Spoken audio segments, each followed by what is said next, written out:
Bienvenue à ce moment d'échange et de partage. Depuis un peu plus d'un mois, je ne suis pas revenu sur les réseaux sociaux pour partager ces moments d'échange avec le peuple camerounais.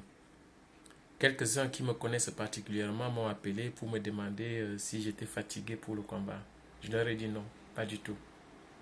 C'est tout simplement parce que j'ai d'autres responsabilités qui ne m'ont pas permis d'avoir du temps de m'asseoir pour construire ce moment d'échange avec vous. Mais cependant, il y a beaucoup de combattants qui sont toujours sur la toile, qui font des réflexions vraiment édifiantes, des conférences très très riches. Je m'en abreuve tout le temps. Et j'aimerais d'ailleurs ici vous rappeler quelques-uns qui, de par leur capacité d'expliquer les choses, euh, m'ont rendu fier d'être vraiment camerounais. Fier d'être camerounais parce qu'aujourd'hui, le problème dont souffrent particulièrement les Camerounais, c'est l'omerta, le silence. Parce que depuis les indépendances, on nous a appris à avoir peur. On nous a appris à nous taire. On nous a appris euh, à ne jamais dire de quoi on souffre. Et puis de temps en temps manifester que tout va bien. On est dans le pays du faire semblant. Alors quand je vois des Camerounais de tous bords, qu'ils soient des artistes, des professeurs, des étudiants, des travailleurs, des jeunes, des personnes âgées, avoir le courage aujourd'hui d'aller sur les réseaux sociaux, dire voilà comment se porte le Cameroun, voilà de quoi souffre le Cameroun, voilà de quoi moi personnellement je souffre, voilà comment le Cameroun peut s'arranger aujourd'hui. Je suis admiratif de ces personnes-là. Je leur tire mon chapeau et je leur suis très très reconnaissant. Je citerai ici certains noms, au risque de pouvoir continuer peut-être la division qui se passe aujourd'hui sur les réseaux sociaux. Ce n'est pas mon intention. C'est tout simplement pour dire, il faut savoir reconnaître ce qui est bon. Il faut savoir reconnaître ceux qui font des grands efforts, ceux qui font du bon travail. Et surtout quand c'est un travail pour justement libérer le peuple, qui est aujourd'hui la chose la plus chère que nous avons envie de réaliser. Je citerai Abdelaziz Moundé, ce grand fils du Cameroun qui fait un travail phénoménal. Monsieur Moundé, chapeau bas. Je citerai le professeur Franklin Nyamsi. Je n'ai même pas besoin d'aller dans les détails. Il est tout simplement édifiant. Je citerai le professeur Patrick Ganon. Oui, Patrick Ganon qui actuellement est même un peu plutôt dans un moment d'observation et de silence, justement parce que à un moment du combat, il a été vilipendé par les combattants. Mais croyez-moi, c'est un grand homme. Et le Cameroun est fier d'avoir un digne fils comme lui. Je citerai Kwale, un jeune Camerounais que je découvre sur la toile, mais qui fait des réflexions hors normes. Je citerai Eliane Kolo, cette dame que certains traitent même de fou. Elle n'a certainement pas fait des grandes études, ça se voit, mais le fond de sa pensée est profond. J'écoute souvent ses vidéos et même si on peut trouver certaines choses qui vont un peu de travers, n'empêche que le fond est édifiant. Elle peut être le symbole de toutes les mamans du Cameroun qui se battent pour que ce pays puisse se redresser. Je citerai le jeune Wilfried Ekanga. Oui, ce bonhomme est bluffant.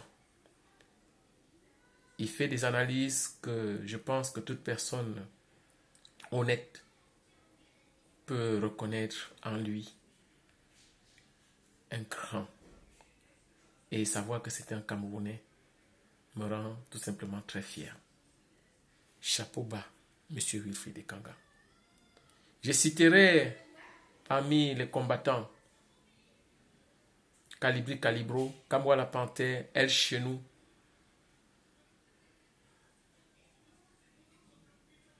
Bertil Okamit, fils du planteur, Oumniobe, et beaucoup d'autres.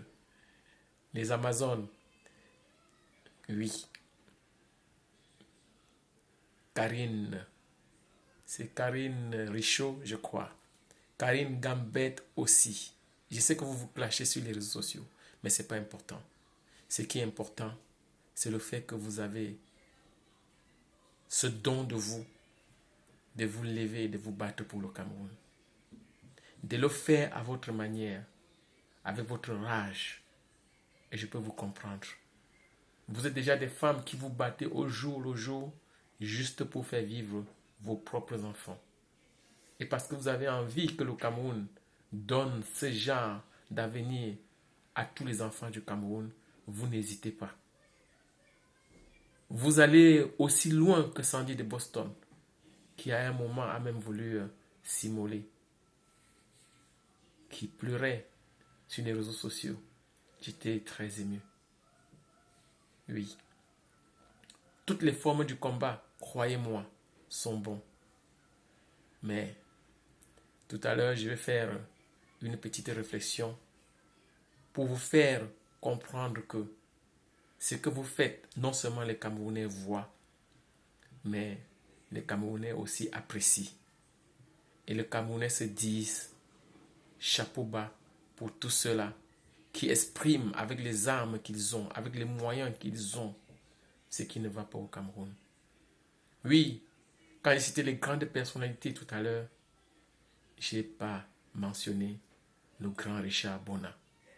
Chapeau bas, mon artiste.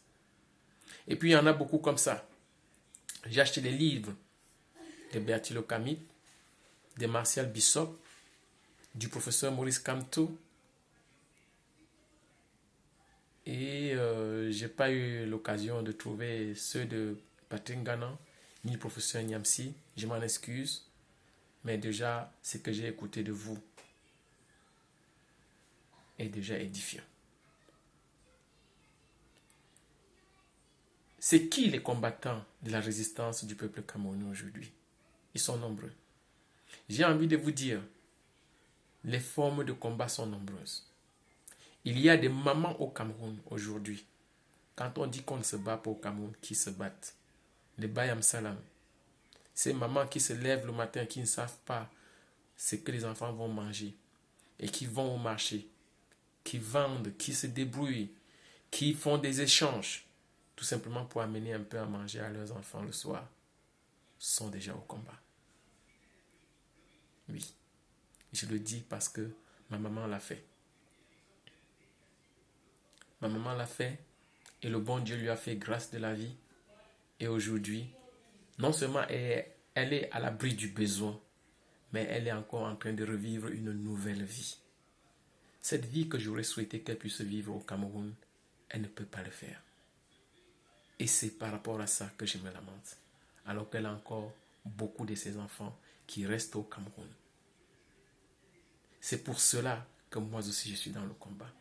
Je suis dans le combat parce que je crois que on peut se battre pour que notre pays change. Et parce que, au fait, la bataille que nous avons à faire, en réalité, n'est pas grand-chose. Il suffit de dire que ça ne va pas. De dire ce de quoi on souffre. De le dire ensemble.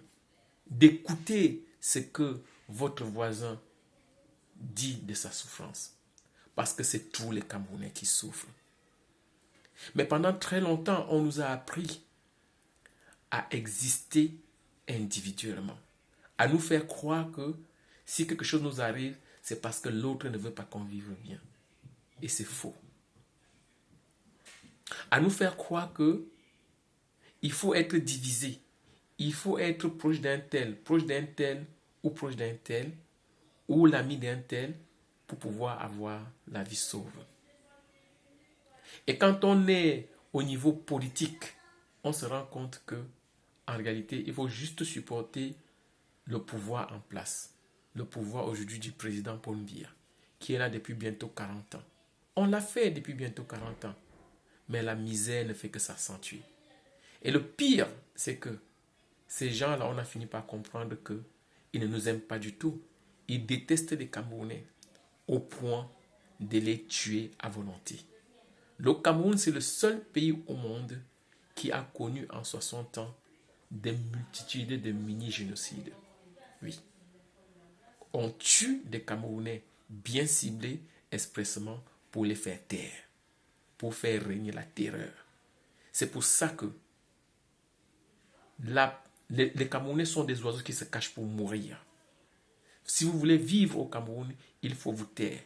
Et de temps en temps montrer que vous mangez bien, vous buvez bien, et puis vous avez des belles femmes, ou des beaux maris, ou des beaux enfants, etc. La vie va bien. Et pourtant, tout le monde sait que dès que vous sortez du Cameroun, même la route sur laquelle vous marchez est déjà un danger de mort. Oui. Les marchés du Cameroun, c'est déjà des endroits où on va acheter même les produits qui à la base sont sains. Dès qu'ils arrivent au marché, ils deviennent pollués parce que le marché sent mauvais. J'ai connu à mon temps, étant jeune, un Cameroun un peu mieux organisé. Et pourtant, il y avait déjà de la dictature. Mais maintenant, c'est de la dictature plus la misère exacerbée, plus l'injustice exacerbée. Et on a même l'impression qu'on récompense ceux qui sont les plus méchants, ceux qui commettent le plus de tort au peuple.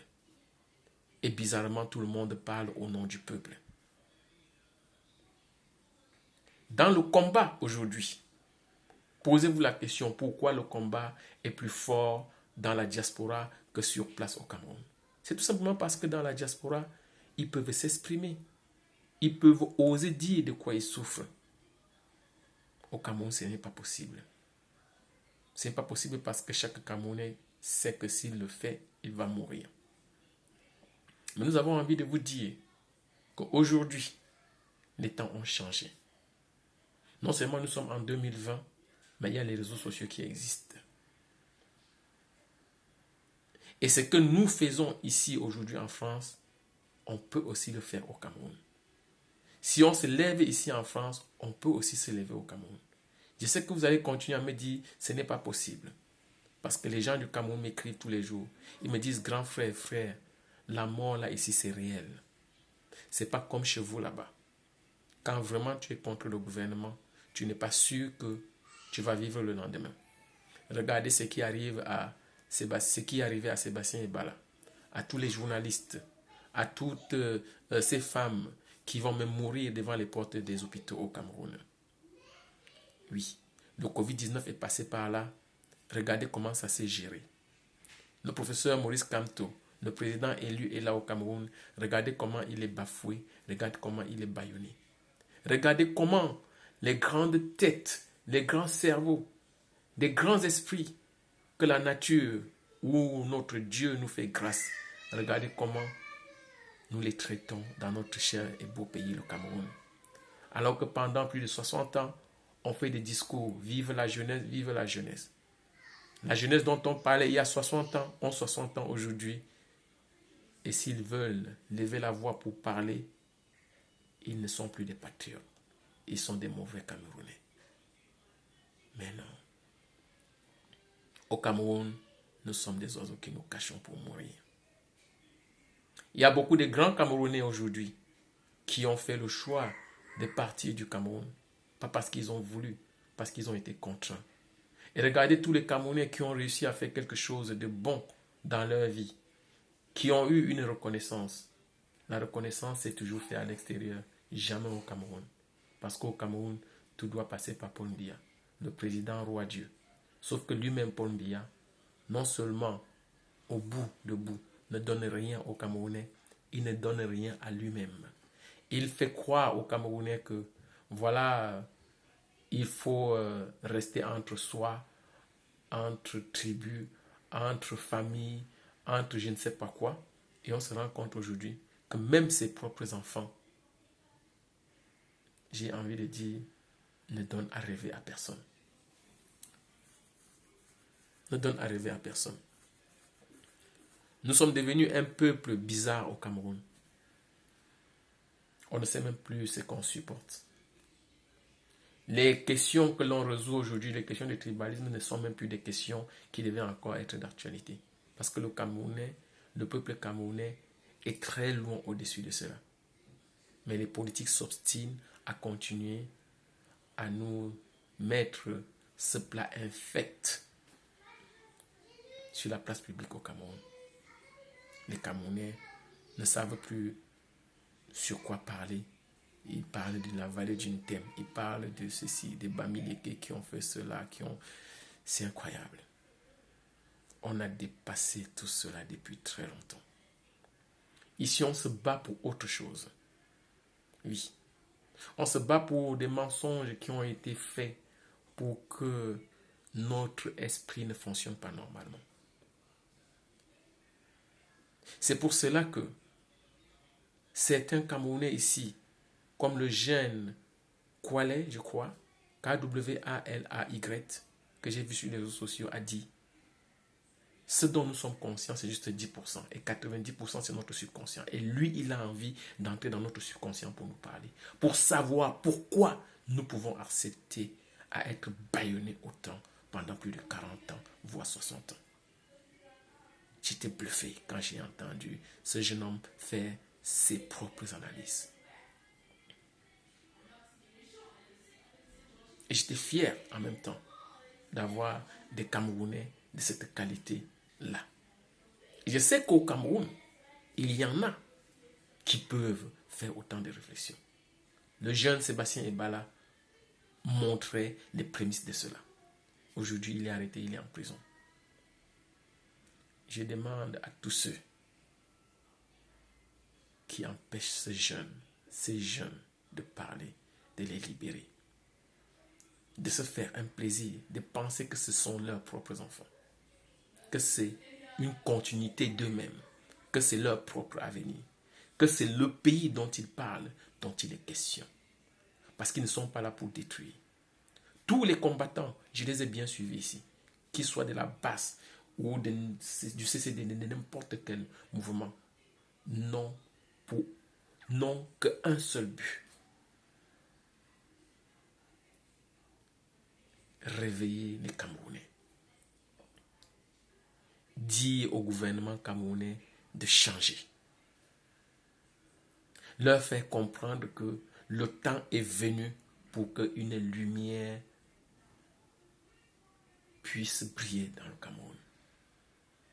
Pour que les esprits s'éveillent au Cameroun. Et que ce n'est plus possible de continuer à n'avoir qu'une seule politique. Bâillonner le peuple et leur faire taire. Les mépriser, les mépriser, les mépriser. Le plus grand mal dont souffre le Cameroun aujourd'hui, je le répète, c'est le génocide. Et Patrick Ngana a eu le courage de le dire. Ouvertement et publiquement.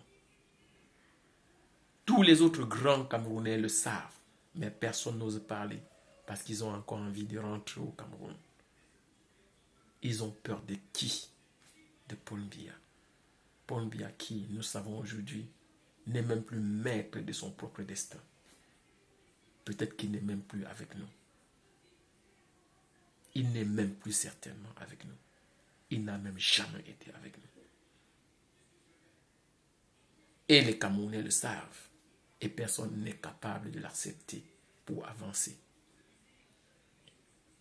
Aujourd'hui, les gens sont en train de se battre sur les réseaux sociaux. Les combattants. Vous savez pourquoi ils se battent? Parce que ces combattants-là ne sont pas encore libres. Parce que pour se libérer vraiment, on se libère dans la tête. Parce que si vous restez un être humain comme moi que vous voyez là, et vous dites, je suis libre, parce que je suis en France, en Allemagne, aux États-Unis ou où que ce soit, vous n'êtes pas libre. Parce qu'après cette vidéo, j'aurai faim et j'aurai soif. Il me faudra manger.